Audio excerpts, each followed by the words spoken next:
अस्सलाम वालेकुम। मैं हूं सैयद मंसूर शिराजी। हालिया जो वाक़या पेश आया पुलवामा में, उसके बाद जो इंडिया की हुकूमत है, इंडिया का जो मीडिया है, वो बड़ी बड़ी बढ़के मार रहा है, बड़ी बड़ी छोड़ रहा है, पाकिस्तान से जंग की बात कर रहा है। तो उनको मैं याद दिलाना चाहता हूं कि ऐसी गलती आपने पहले भी की थी। 1965 में आप ये समझ रहे थे कि आप लाहौर में जाकर चाय पियेंगे, नाश्ता करेंगे, और हमने आपको चाय भी पिलाई थी, नाश्ता भी कराया था, और ऐसा नाश्ता कराया था कि आप मुद्दतों याद रखेंगे। अगर वही गलती आप दोबारा करना चाह रहे हैं तो ज़रूर कीजिएगा, लेकिन इस बार लाहौर से ना आइएगा, इस बार खैबर पख्तूनख्वा से आइएगा। वहाँ की गयूर कौम, वहाँ के पठान आपका इस्तकबाल कर रहे हैं, और ऐसा इस्तकबाल करेंगे कि आप मुद्दतों याद रखेंगे।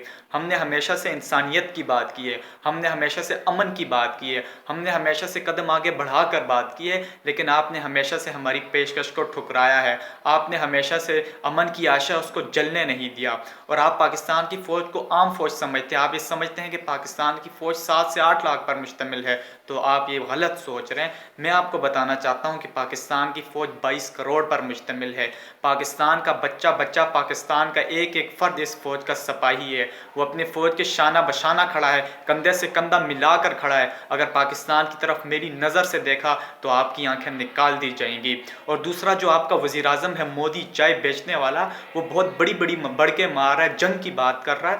और ये जो वाक़या पेश आया, ये भी उसी ने खुद कराया, क्योंकि वहाँ पर इलेक्शन होने जा रहे हैं, और पाकिस्तान के खिलाफ प्रोपोगंडा करके वो लोगों की हिमायत हासिल करना चाह रहा है। और आप पाकिस्तान को एक आम कौम ना समझिएगा, हम एक एटमी ताकत हैं, मुस्लिम दुनिया की वाहिद एटमी ताकत हैं। अगर हमारी तरफ मेरी नज़र से देखा गया तो हम आपकी आंखें निकाल कर रख देंगे। और दूसरा, आपके 44 नौजवान मर गए तो आपको बड़ी इंसानियत की याद आ रही है, बड़ा रोना धोना किया जा रहा है। आप 70 साल से जो कश्मीर में मुजालिम डाल रहे हैं, लोगों पर जुल्म कर रहे हैं, ख़वातीन की असमत दरी की जा रही है, नौजवान जो है उनको शहीद किए जा रहे हैं, वहाँ पर आपको इंसानियत नज़र नहीं आई, वहाँ पर आपको इंसानियत की बात करने को नहीं मिली। और आप अभी बड़ी इंसानियत की बात कर रहे हैं कि हमारे तो 44 फौजी मार दिए गए। तो अगर आप ऐसा जुल्म करेंगे तो अल्लाह की लाठी भी बेनियाज है, तो फिर आपके साथ भी ऐसा होना ही है। लिहाजा होश के आंसू लें।